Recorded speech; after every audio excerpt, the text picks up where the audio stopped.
Hello, नमस्कार. मी वृषाली. कसे आहात तुम्ही सगळे? आणि कसं आहे तुमच्याकडचं वातावरण? कारण सध्याच कुठे-कुठे पाऊस पडतोय आणि कुठे-कुठे खूप गरमी आहे.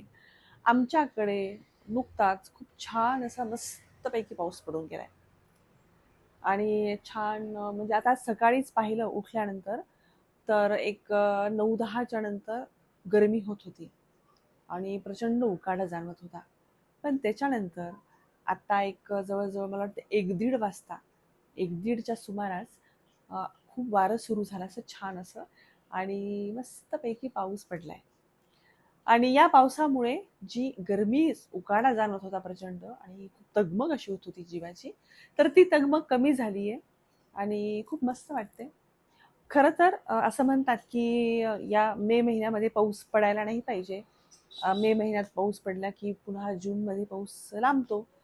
पण आता जे काही आहे, आज पडलाय तर आज तरी छान वाटतंय. तर त्याच्यामुळे आजच्या क्षणाचा आनंद घेऊया आपण. आणि म्हणूनच मी आता मस्त ह्या माझ्या घराच्या बाहेर छान लिंबाचे झाड आहेत, कडुलिंबाचे झाड आहेत आणि माझी ही फेवरेट जागा आहे. म्हणजे आमच्या घराच्या सगळ्या खिडक्यांमध्ये जर गेलं ना, तर सगळीकडे अशी छान हिरवी हिरवीगार झाडं दिसतात. मस्त बनराई दिसते आणि बाहेर छान झाडं असावी.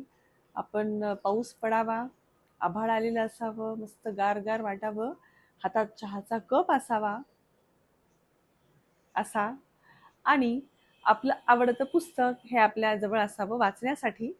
आणि पुस्तक आपलं आवडतं वाचल्यानंतर अजून काय असावं? हां, अजून असावं आपल्याला जी आवडती गोष्ट आहे ती म्हणजे माझी आवडती गोष्ट काय? तर पुस्तक वाचणं, कविता वाचणं, लेख लिहिणं, लेख वाचणं हे माझी अत्यंत म्हणजे खूप प्रचंड आवडती गोष्ट.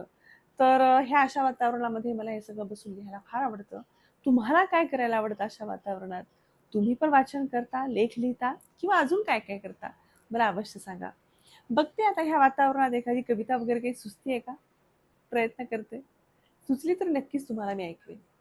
चलो बाय.